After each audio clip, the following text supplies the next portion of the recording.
Cookery சேனலை பார்த்து யார் வேணாலும் சமையல் பண்ணலாம். ஆனா சுவையான சமையல் பண்றது எப்படி? நான் இதயம் நல்லெண்ணெயில சமையல் பண்றேன். ஆஹா ஓஹோன்னு பாராட்டுறாங்க. நீங்களும் இதயம் நல்லெண்ணெயில சமையல் பண்ணுங்க, பாராட்ட வாங்குங்க. தினம் தோறும் வாங்குவே இதயம் இதயம். குடியரசு துணைத் தலைவர் தேர்தலில் தேசிய ஜனநாயக கூட்டணி வேட்பாளராக மகாராஷ்டிரா ஆளுநர் சிபி ராதாகிருஷ்ணன் அவர்களை அறிவித்திருக்கிறார்கள். அதை பற்றி நம்மிடம் பிஜேபி மாநில துணைத் தலைவர் டால்ஃபின் ஸ்ரீதர் அவர்கள் இருக்கிறார். அவர்களிடம் கேட்போம். வணக்கம் சார். வணக்கம் சுரேஷ். உண்மையிலே 8 கோடி தமிழர்கள் சார்பில் பாரத பிரதமருக்கும் தேசிய ஜனநாயக கூட்டணி கட்சியினுடைய தலைவர்களுக்கும் பாரதிய ஜனதா கட்சியினுடைய பார்லிமெண்ட்ரி போர்டு அவர்களுக்கும் எங்களது மனமார்ந்த நன்றியை நாங்கள் தெரிவிச்சுக்கிறோம். ஒவ்வொரு தமிழனும் பெருமைப்படக்கூடிய ஒரு தருணம். அண்ணன் சிபி ராதாகிருஷ்ணன் அவர்கள் ஒரு உயர்ந்த பொறுப்புக்கு, சாதாரண ஒரு திருப்பூரில் பிறந்த ஒரு தமிழனுக்கு இந்த அளவுக்கு ஒரு உயர்ந்த பொறுப்பை பாரத பிரதமர் அவர் அளிச்சிருக்காரு. உண்மையிலே ஒவ்வொரு தமிழனும் பாரத பிரதமருக்கும் நன்றியும் பாராட்டியும் தெரிவிக்க வேண்டும். ஏன்னா சாதாரண சிறிய வயதிலிருந்தே சிபிஆர் அண்ணன் அவர்கள் பள்ளிக்கூடம் படிக்கும்பொழுதே அவருக்கு தேசிய சிந்தனையின் மூலமாக ஈர்க்கப்பட்டதுனால அவர் பள்ளிக்கூடத்திலே வகுப்பினுடைய மாணவர்களுடைய தலைவராக இருந்தார். இந்த ஸ்கூல் பீப்புள் லீடர் அந்த மாதிரி இருந்தார். அதன் பிறகு அவர் படிச்சுட்டு பட்டப்படிப்பு படிப்பதற்காக தூத்துக்குடிக்கு போனார். தூத்துக்குடி கல்லூரியில் படிக்கும் பொழுது அவர் அங்கே ஆர்எஸ்எஸ்னுடைய ஷாக்கா நடத்தினார் என்பது காரணத்துக்காகவே கல்லூரியிலிருந்து ஹாஸ்டல்லேருந்து வெளியேற்றப்பட்டார். அதன் பிறகு அவர் தனியாகவே அறை எடுத்து தங்கி கொண்டு அவருடைய படிப்பை முழுசும் படித்ததா.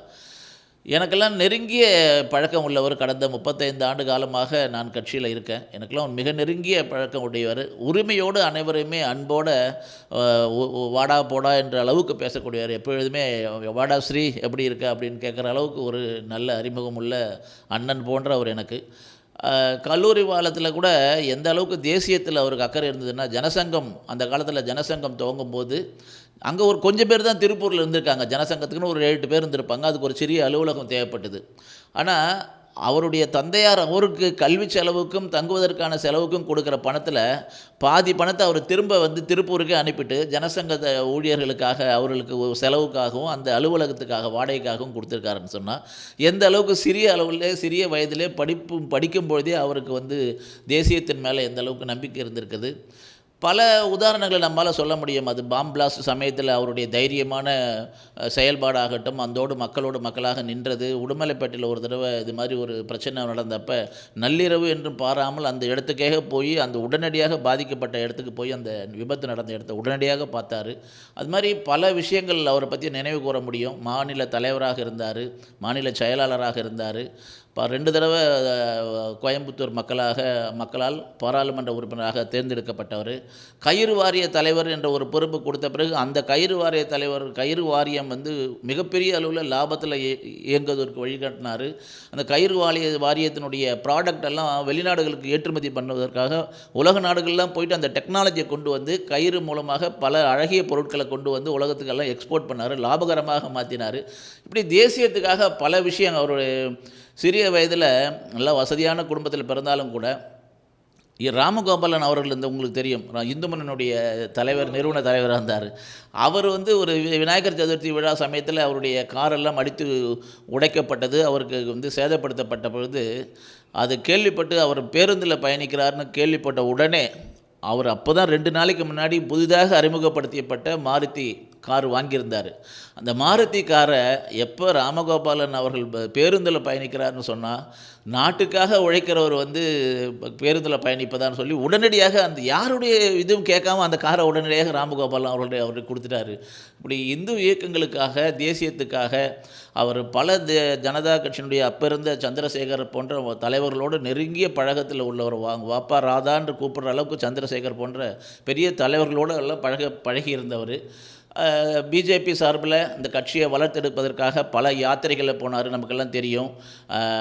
இந்த மாதிரி நதிநீர் பிரச்சனைக்காக யாத்திரை நடந்ததெல்லாம் தெரியும். அதே போல் அனைத்து தலைவர்களோட நெருக்கமானவர். அதே நேரத்தில் கிராமப்புற மக்களோட, கிராமப்புற தொண்டர்களோட, காரியகர்த்தலோட நெருங்கி பழகுபவர். கிராமப்புறத்தில் இருக்கிற குழந்தைகளுக்கு படிப்பறிவு வேணுன்றதுக்காக அவருடைய சொந்த செலவில் விவேகானந்தருடைய கல்வி நிறுவனமெல்லாம் நடத்தினார். அது இன்றைக்கு கூட நடந்து கொண்டிருக்கிறது. ஏழை மாணவர்களுக்கு இலவசமாக அல்லது குறைவான கட்டணத்தில் கல்வி கொடுக்குறாரு. அதனால தான் பாரத பிரதமர் சொல்லும்பொழுது, அவருடைய பாராட்டில் சொல்லும்பொழுது சொல்கிறாரு, நலிவடைந்த மக்கள், விளிம்பு நிலை மக்களுடைய வளர்ச்சிக்காக, சமூக நீதிக்காக பாடுபடுகின்ற ஒரு சாதாரண காரியகர்த்தராக இருந்தவர் தான் சிபி ராதாகிருஷ்ணன் என்று. ஆகையினால் ஒரு தகுதியான மனிதருக்கு இன்றைக்கி ஒரு மிக உயர்ந்த பொறுப்பு, பாரதத்தினுடைய துணை குடியரசுத் தலைவர் என்ற மிக உயர்ந்த பொறுப்பை பாரத பிரதமர் கொடுத்திருக்காரு. அதன் மூலமாக தமிழகத்திற்கு ஒரு மிகப்பெரிய அங்கீகாரத்தையும் தமிழர்களுக்கு ஒரு பெருமையும் ஏற்படுத்தி கொடுத்திருக்காரு பாரத பிரதமர் நரேந்திர மோடி. அனைவர் சார்பிலும், பாரதிய ஜனதா கட்சியின் சார்பிலும் பாரத பிரதமர் அவர்களுக்கும் தேசிய ஜனநாயக கூட்டணி தலைவர்களுக்கும் மனமார்ந்த நன்றியும். சார், இப்போது தென் மாநிலத்துக்கு ஒரு முக்கியத்துவத்தை பாஜக தலைமை கொடுக்குதுன்னு நீங்கள் நினைக்கிறீங்களா சார்? ஏன்னா வரப்போகிற தேர்தல் வரப்போகுது. இங்கேருந்து ஆளுநராக இருக்கட்டும், இவங்க தமிழிசை மேடமாக இருக்கட்டும், சிபிஆர் சாராக இருக்கட்டும், இது போல் தமிழகத்துக்குன்னு ஒரு முக்கியத்துவத்தை கொடுத்து தென் மாநிலத்துக்குன்னு ஒரு பெரிய அங்கீகாரத்தை கொடுக்கணுன்ட்டு பிஜேபி தலைமை நினைக்குதா சார்? அதை பற்றி என்ன சார் நினைக்கிறீங்க? பாரதிய ஜனதா கட்சியை பொறுத்தவரையில் குறிப்பாக நரேந்திர தாமோதர் தாஸ், பாரத பிரதமர் மோடிஜி அவர்களாகட்டும், எப்பயுமே அவங்க இந்த மாதிரி வாக்கு அரசியலில் எப்பயுமே ஈடுபடுத்துனதில்லை. அடுத்த தலைமுறையை பற்றி சிந்திக்கிறவர் தான் நரேந்திர மோடி அவர்களும் பாரதிய ஜனதா கட்சி நிர்வாகிகளும். அந்த வகையில் மோடி அவர்கள் பாரதிய ஜனதா கட்சிக்கும் தமிழ்நாட்டுக்கும் அவர்கள் வாக்களிக்கிறார்களோ இல்லையோ, ஆனால் தொடர்ந்து பாரதிய ஜனதா கட்சிக்காக உழைத்தவர்களுக்கு ஒரு அங்கீகாரம் கொடுத்துருக்காரு. அண்ணன் இல கணேசன் அவர்கள் நேற்று முன்தினம்தான் உங்களுக்கெல்லாம் மறைந்தார். மிகப்பெரிய சோகமான ஒரு நிகழ்வு. ஆனால் நேற்றைக்கு மாலையிலே இந்த மாதிரி அண்ணன் சிபிஆர் அவர்களுக்கு இந்த மாதிரி ஒரு பதவி உயர்வை கொடுத்ததன் மூலமாக, ஒரு அங்கீகாரத்தை கொடுத்ததன் மூலமாக அனைத்து பாஜக காரியகர்த்தர்களுக்கும் ஒரு சந்தோஷமான ஒரு செய்தியை சொல்லியிருக்காரு. டாக்டர் தமிழிசை சவுந்தரராஜன் அவர்களும் சரி, ஏற்கனவே அண்ணன் சிபிஆர் அவர்களுக்கு எவ்வளோ ஒரு பெருமை. ஜார்க்கண்டுடைய கவர்னராக தான் இருந்தார். அதன் பிறகு ஒரு 2 மாநிலங்களுக்கு கூடுதலாக தெலுங்கானாவும் மற்றும் புதுச்சேரியும் இருந்தார். ஒரே நேரத்தில் 3 மாநிலங்களுடைய கவர்னராக இருந்தவர் அவர் தான். அதன் பிறகு மகாராஷ்டிரா, அதாவது இந்தியாவினுடைய வர்த்தக தலைநகரம், அந்த மாதிரி ஒரு மகாராஷ்டிரா மாதிரி ஒரு முக்கியமான மாநிலத்தினுடைய கவர்னராக சிறப்பாக பணியாற்றி கொண்டிருந்தார். இன்றைக்கு மிக உயர்ந்த இடத்துக்கு போயிருக்காரு. தென் மாநிலங்களுக்கு பொறுத்தவரையில் தமிழ்நாட்டுக்கு குறிப்பாக வெங்கையா நாயுடு அவர்கள் தென் தமிழகத்திலிருந்து உயர்ந்த இடத்துக்கு போனார். அதன் பிறகு நம்மளுடைய அண்ணன் சிபிஆர் அவர்களுக்கு அந்த மரியாதை வழங்கப்பட்டிருக்கிறது. அவர் தென் தமிழகம், வட தமிழகம் அல்லது தென் மாநிலம் என்று பிரித்து பார்க்குறதில்ல. எல்லா மாநிலமும் சமம் தான் அவருக்கு பொறுத்தவரையில். அனைத்து பகுதியும் வளர்ந்தால் மட்டும்தான் பாரதம் உன்னதமான பாரதமாக, வளர்ச்சியடைந்த பாரதமாக மாற முடியுன்ற நம்பிக்கை இருக்குது அவருக்கு. அதனால தான் பல உதாரணங்களை என்னால் சொல்ல முடியும். அது மெட்ரோ ரயில், சென்னைக்கு இருக்கிற 2வது திட்டத்துக்கான முழு நிதியை கொடுக்குற மத்திய அரசாங்கம் ஏற்றுக்கிறதாக இருக்கட்டும். இந்தியாவிலே அதிகமான நீளம் மெட்ரோ ஓடுகிற மாநிலமாக தமிழ்நாடு தான், சென்னை தான் இருக்குது. அதே போல் 2 காரிடார் இருந்தது, டிஃபென்ஸ் காரிடார். அந்த டிஃபென்ஸ் காரிடார் ஒன்று உத்தரப்பிரதேசத்தில் இருக்குது, இன்னொன்று தமிழ்நாட்டில் இருக்குது. அதை கொடுத்தது நரேந்திர மோடி அவங்க. அது மாதிரி இன்றைக்கி இந்த டெக்ஸ்டைல் பார்க் இருக்குது ஈரோடு பக்கத்தில். 4 தான் இந்தியாவிலே இருக்குது. அந்த 4ல் 1 தமிழகத்தை கொடுத்துருக்காரு. அது மாதிரி தமிழகத்தை பொறுத்தவரையில் ஒரு அளவு கடந்த உதவிகளை, அது முத்ரா கடனாக இருக்கட்டும், அது வீடு கட்டுற திட்டமாக இருக்கட்டும், கிசான் சம்மான் நிதியாக இருக்கட்டும், எல்லாவற்றிலும் நம்ம தமிழகம் அதிக அளவுக்கு மத்திய அரசாங்கத்தினுடைய பங்களிப்பை எடுத்திருக்கிறது. அதனால் பாரத பிரதமர் பொறுத்தவரையில் அனைத்து மாநிலமும் சீராக, அனைத்து மாநிலமும் வளர்ச்சி அடைய வேண்டும் என்பதில் இருக்காரே தவிர, ஆனால் குறிப்பாக தமிழ் மேலேயும் தமிழக மக்கள் மேலேயும் தமிழக கலாச்சாரம், பண்பாடு, குறிப்பாக பாரதியார், திருவள்ளுவர், திருக்குறள், இதன் மேலெல்லாம் அளவு கடந்த ஒரு பக்தியும் அன்பும் வச்சுருக்காரு. ஏன்னா உலகத்தில் நடக்கிற மாநாடுகள்லாம் போகும்போதெல்லாம் நான் தமிழகத்தில் குடவோலை முறை கொண்டு வந்த, உத்திரமேரூர் கல்வெட்டில் இருக்கிற குடவோலை முறை கொண்டு வந்த தமிழகத்தை சேர்ந்த ஒரு இந்தியாவிலிருந்து நான் வந்திருக்கேன்னு பெருமையாக சொல்கிறாரு. திருக்குறளை பற்றி சொல்கிறாரு, கணியன் பூங்குன்றனார் பற்றி சொல்கிறாரு. எல்லா விஷயத்தை பற்றியும் நம்ம ராஜராஜ சோழன், ராஜேந்திர சோழனுடைய பெருமைகள் எல்லாம் அவர் வந்த பிறகு தான் உலகத்துக்கே கொண்டு போக முடிஞ்சிருக்கு. அதனால் பழைய கலாச்சாரத்திற்கு, பெருமைகளுக்கு பாரத பிரதமர் கொடுக்குற முக்கியத்துவம் என்றைக்குமே குறையாது. அது அவருடைய இயல்பாகவே அவருடைய ஆன்மாவில் கலந்துருக்குது. இந்த தமிழகத்துக்கும் தமிழர் பற்றிய பெருமையும் அது ஒவ்வொரு இடத்துலையும் சொல்கிறார். 5000 வருஷத்துக்கு முன்னாடி உலகத்தினுடைய மூத்த மொழி தமிழ்னு சொல்லி பெருமையாக சொல்லக்கூடிய அளவுக்கு பாரத பிரதமருக்கு இயல்பாகவே அந்த உணர்வு இருக்குது.